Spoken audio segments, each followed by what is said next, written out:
This is Partners in Crime with Adam Croft and... Not the other one. Hello, you. Welcome to another episode of Partners in Crime. And yes, it is just me here again this week. It's me, Adam. Bob's away filming for a while, actually. He's a very, very busy little boy. So we're going to change a few things here at Partners in Crime Towers over the next few weeks and introduce a few new special features while he's away. Got a few tricks up my sleeve. Should at least keep things nice and spicy anyway. Well, I hope you're well. I've been up to quite a bit over the past few weeks. I've had a new book out just recently, about a week ago, actually, now as you're listening to this, called Kiss of Death, fourth book in the Rutland Crime series.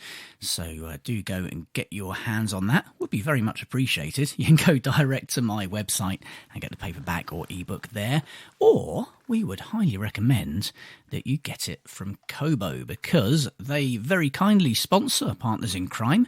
They're one of the world's largest ebook retailers, and as a listener, you can get 90% off of your first ebook purchase from them. So if you've not used Kobo before, then perhaps go and check them out. Kobo.com, search for my book, Kiss of Death by Adam Croft, and use the promo code CRIME22 at the checkout, and you get 90% off of that.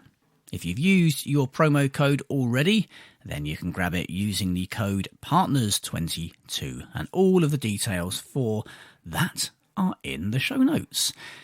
We had Bob's birthday earlier this month as well, on the 4th, so happy birthday to Bob. Didn't get to give him the bumps on the show, but I'm sure we'll do that when he's back. And I think you'd agree, he doesn't look a day over 85, does he? I also went to the theatre a couple of weeks ago. I was going to speak about this with Bob, but seeing as he can't be bothered to turn up, might as well do it on my own. Went to see Les Mis at Milton Keynes Theatre, Les Miserables. God, they chose the right name for that show, didn't they? What a miserable show that is. Loved it, though. Loved it. Fantastic. Do get a chance to see that. It's not crime-related. Not really. I mean, it kind of is. In a strange way. There's crimes in it. So do go and check that out. It's touring around the country, I believe. So even if you've seen it in London, do go and see the touring version. Because, I'll tell you this, in secret, it's even better. Onto the mailbag now, because a couple of Partners in Crime listeners have been in touch. Elaine Brown, who recently signed up as a patron, sent us a message. She says she's working her way through the podcasts and it's keeping her sane here in a very wet Cabramatta in Sydney, Australia. She says, our recommendations will empty her bank account. Well, thank you for emptying some of your bank account into Patreon, Elaine. That's much appreciated. For anyone who isn't aware, patrons get early access to every episode of Partners in Crime. They get to watch it in video much of the time. They get access to an extra bonus episode each week. That will be coming back, by the way. Partners in Crime, Arsenic and Old Lace. As well as a shout out on the show, access to exclusive content and a free book every single month, courtesy of the lovely people at Kobo.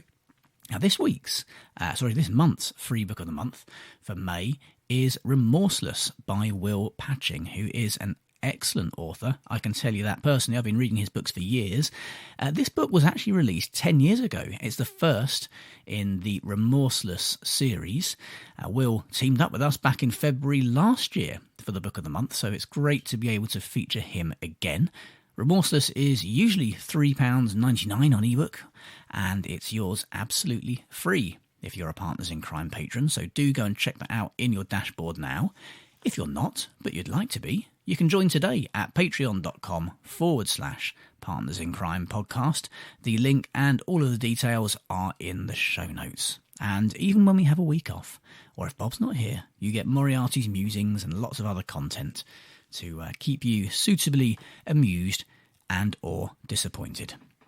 Right, shall we get on to some news then? Because if you like Anne Cleves and if you love her Vera books, you will be very pleased to know she has written the 10th book in the series, which inspired the hit ITV drama, according to Chronicle Live, and fans are being promised a cracker, they say, to mark the big anniversary. The new novel, The Rising Tide, is described as one of the award-winning author's most gripping and explosive stories to date. In the book, Vera travels to Holy Island to investigate a murder among a group of lifelong friends who return there for a reunion every 5 years to both celebrate their friendship and remember a pal they lost during their first visit as teenagers 50 years earlier, when the tide came in on the causeway. The wily detective is called in when one of the group is found hanged, and she's determined to unearth some secrets and more about the tragedy half a century earlier, when she discovers the dead man had recently been fired after misconduct allegations. And as the tide rises around them, Vera and her team are also placed in serious danger. The Rising Tide, that's out on the 1st of September. That'll be out in paper, dead tree form, and ebook and audio as well. Now, if you're planning to head to Harrogate for the International Crime Writing Festival in July, you'll be very pleased to know the guest list is now complete. This year's festival will be chaired by crime writer Denise Mina, and some of the other people attending are the aforementioned Anne Cleeves, as well as Adele Parks, Mick Herron, Sophie Hannah, Abim Mukherjee, SJ Paris as well, Sue Black, Will Dean, Andrew Taylor, Fiona Cummins, Vaseem Khan, and Ellie Griffiths. This year's programme will also feature 2 author dinners attended by popular crime and thriller writers, including the politician and debut novelist Alan Johnson, the QI Elf podcaster and author Andrew Hunter Murray, the best-selling thriller writer Sid Moore, Six Stories creator Matt Veselovsky, actor, producer and debut author Tony McHale, AJ Chowdhury, the writer of the award-winning thriller The Waiter, a talent agent and columnist turned best-selling author Meneley Blake, and the poet and novelist Kate Rhodes. The release of the full programme follows the earlier announcement of the special guests headlining the festival, which includes crime fiction icons Linda LaPlante, Paula Hawkins, Tess Gerritsen, Michael Connolly, Lucy Foley, Charlie Higson, John Connolly, C.L. Taylor and Kathy Reichs. The all-star lineup will appear at the festival, which runs from July the 21st, that's a Thursday, to the 24th, a Sunday, at the Old Swan Hotel. A number of festival favourite events will return this year, including Val McDermid's New Blood panel, which celebrates 4 debut crime writers, and the popular late-night crime fiction quiz, hosted by Val McDermid and Mark Billingham. Lots to look forward to there. On to some book recommendations. I'll squeeze some of those in because the good folk at Kobo have recommended some books themselves, and you can use your discount code for those as well. Check it out in the show notes. The first recommendation this week is Falling by TJ Newman, which is a suspense thriller released last June, and Lee Child called it amazing. Intense suspense, shocks and scares plus chilling insider authenticity make this one very special. So do go and check that one out.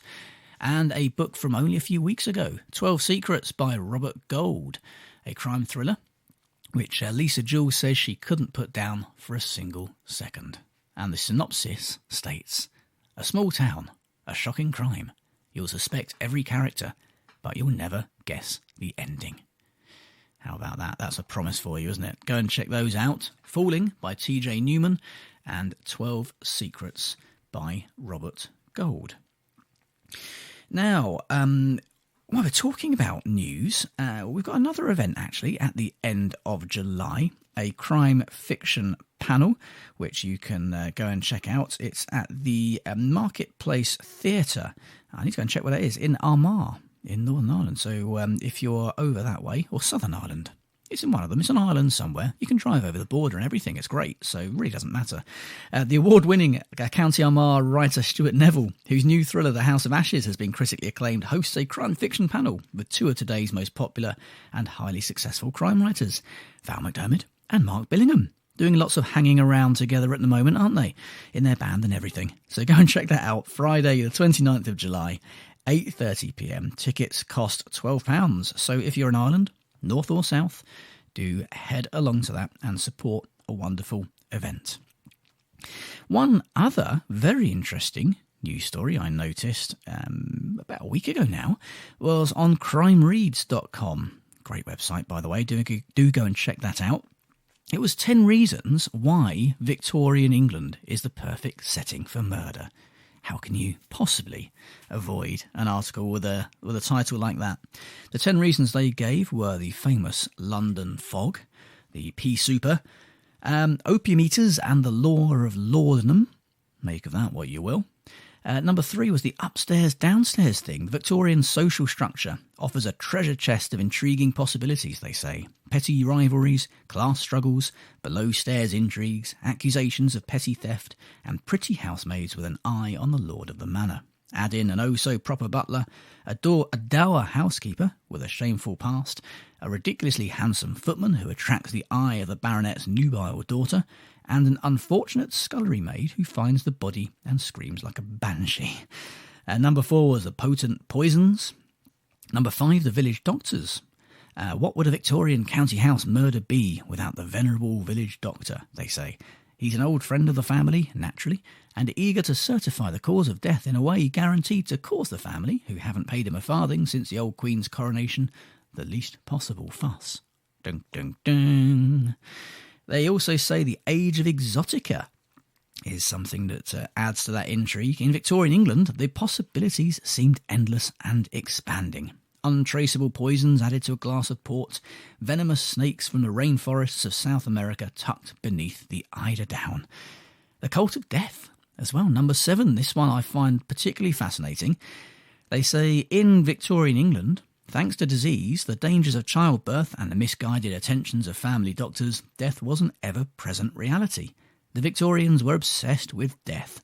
They celebrated mortality in anthropomorphic taxidermy, prolonged periods of mourning, the wearing of jewellery made from their loved one's hair, and jolly picnics in cemeteries. The creepiest trend was the practice of photographing the dead just before burial. The corpses were posed in semi-natural poses, often with other members of the family propping them up. Number 8 is the convenient lack of modern technology. Now, this is something that, I tell you, writing crime nowadays, it's a proper pain in the backside. When you've got things like fingerprinting, you've got forensics, you've got DNA, you've got CCTV, phone tracking, mobile triangulation, all of these things. It's practically impossible to get away with a good murder nowadays, which of course is a good thing, but not when you're trying to write murders. Because one of the biggest problems really is actually trying to make sure that the criminal, the murderer, the bloke what done it, or woman what done it, gets caught, but not too soon. So having to try and work a way of making sure those things don't nobble them too quickly is very tricky indeed, I must say, and there is a certain appeal to writing a crime series set a long time ago when you didn't have any of those things. But it also requires a lot of historical research, which frankly I can't be bothered with. Reason number 9 is the Victorians' fascination with the occult. And number 10 is their fascination with true crime, because the Victorians revelled in tales of murder, and not just fictional ones. Jack the Ripper, Dr. Crippen, the Mannings of the Bermondsey Horror, Frederick Seddon, Neil Cream, Mrs. Maybrick. There was nothing the Victorians loved more than a good murder. The daily newspapers made certain every trial, and especially every grisly public execution, got front page coverage. That's according to Connie Berry on crimereads.com. Fantastic website. Do go and check that one out. Melinda Glover was also in touch this week. She says, "Hi Adam, don't know if you're going it solo indefinitely, but hope your wonderful partner in crime will be back eventually." Yes, he will. He assures me he will, just not for a little while. He's busy earning more money than he would get here, so can't really blame him. She says, "I was just watching Good Morning America and listening to Colin Firth talking about a new HBO Max series he's in called The Staircase. He plays Michael Peterson, who is charged with murdering his wife, but he said she fell down the stairs. Apparently there was also a long-running Netflix documentary series about the same case. I saw a clip that looked very good with Colin doing an American accent. Would have thought it would seem incongruent, but it worked. I think you could forget it's him while watching, though who would want to," she says. Anyway, I thought you might want to check it out and perhaps give it a mention. I did. Do go and check that one out. She says, "You've said sometimes in the podcast you have a lot of followers in the US and it's airing here now." Yeah, we'll go and check that one out then. Colin Firth's new HBO Max series, The Staircase. That does sound fascinating. So if you are over there, stateside, the other side of the pond, go and check it out. In the meantime, I hope you have a lovely week. I can say for definite I won't be here next week. Reason being, I will be on holiday. I will be on a sun lounger on the Mediterranean, enjoying a nice cold beer this time next week. Probably not this time next week because it's about 9:45 in the morning as I record this. But that means it will be 11:45 where I am, so we're not far off beer o'clock. I'm looking forward to that. I hope you're looking forward to another week off. I do apologise for that. But when I return, well, when we, but not necessarily with Bob, return in 2 weeks' time, I can tell you now you have quite a lot to look forward to. Have a good couple of weeks, and I'll see you then.